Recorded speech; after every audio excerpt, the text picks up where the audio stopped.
வணக்கம். இந்த ஆழமான பார்வைக்கு உங்களை வரவேற்கிறோம். நீங்க பகிர்ந்துகிட்ட சில குறிப்புகள் இருக்கு இல்லையா? குறிப்பா டெய்லி ஹெவன்லி மன்னா ஜூலை 13, அப்புறம் ரீபிரிண்ட் 2669. இது ரெண்டும் ஒரு குறிப்பிட்ட பைபிள் பகுதியை மையமா வச்சிருக்கு. வாங்க அதை கொஞ்சம் ஆழமா பார்க்கலாம். முக்கியமா இது 2 கொரிந்தியர் 11ஆம் அதிகாரம் 14-15 வசனங்களை பத்தி பேசுது. அதுல என்ன சொல்றாங்கன்னா, சாத்தான் கூட தன்னை ஒரு ஒளியின் தூதன் மாதிரி காட்டிக்கொள்வானா. ஆமா. அதே மாதிரி அவனோட ஊழியர்களும் நீதியின் ஊழியர்கள், அதாவது ரொம்ப நல்லவங்க மாதிரி வேஷம் போடுவாங்கன்னு சொல்லுது. சரிதான். வெளி தோற்றத்துக்கு அப்படி இருப்பாங்க. அப்போ இந்த ஆழமான பார்வையோட நோக்கம் என்னன்னா, உங்க குறிப்புகள் சொல்றதை வச்சு பார்க்கும்போது, ஏன் சாத்தான் ஒரு நல்ல காரியம் செய்ய மெனக்கிடுவான்? எதுக்கு இந்த வேஷம்? ஆ, அதுதான் இங்க கேள்வி. இதுக்கு பின்னாடி என்ன இருக்குன்னு கொஞ்சம் புரிஞ்சுக்க முயற்சி பண்ணலாம். சரி, கொஞ்சம் விரிவா பாப்போமா? அந்த வசனம் மறுபடியும் சொல்றேன் கேளுங்க. சாத்தானும் ஒளியின் தூதனுடைய வேஷத்தை தரித்துக் கொள்வானே, ஆகையால் அவனுடைய ஊழியக்காரரும் நீதியின் ஊழியக்காரருடைய வேஷத்தை தரித்து கொண்டால் அது பெரிய காரியம் அல்ல. இப்ப இதை கேட்கும்போது ஒரு கேள்வி வருது இல்லையா? அதாவது தீமையின் வடிவமா சொல்ற ஒரு சக்தி எப்படி ஒரு நல்ல காரியத்தை செய்ய ஆர்வம் காட்டும்? இதுல அவனுக்கு என்ன லாபம் இருக்க முடியும்? உங்க குறிப்புகள் இதுக்கு சொல்ற பதில் ரொம்ப நேரடியானது. இது உண்மையான நல்லதுக்காக செய்யப்படுறது இல்லவே இல்ல. ஓஹோ. முக்கியமா நம்ம கவனிக்க வேண்டியது இது ஒரு வேஷம், அவ்வளவுதான், ஒரு நடிப்பு. அப்படியா? எதுக்காக இந்த நடிப்பு?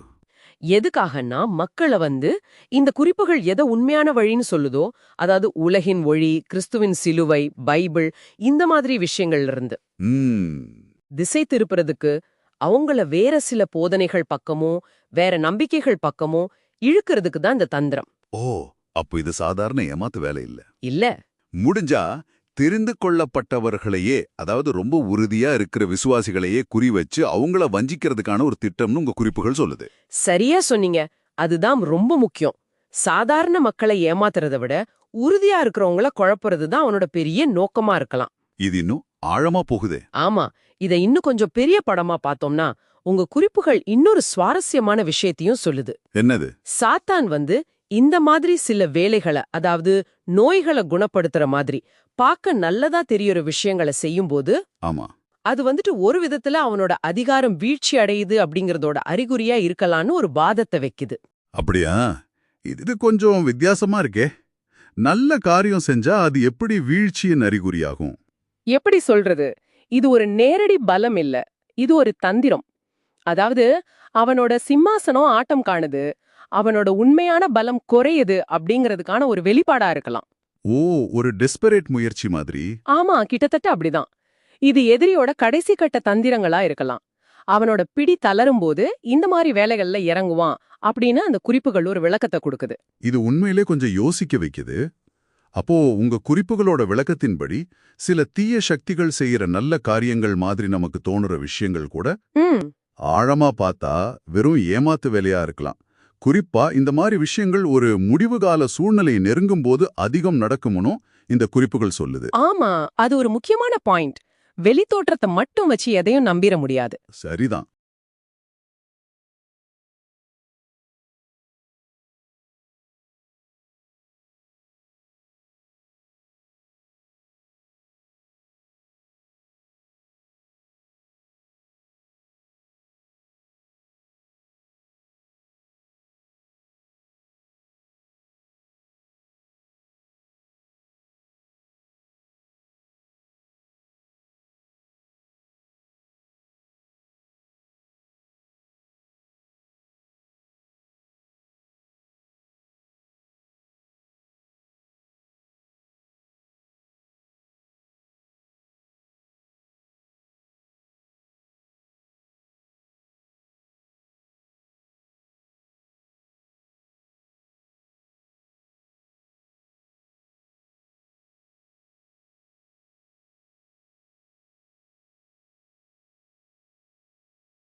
அப்படியா?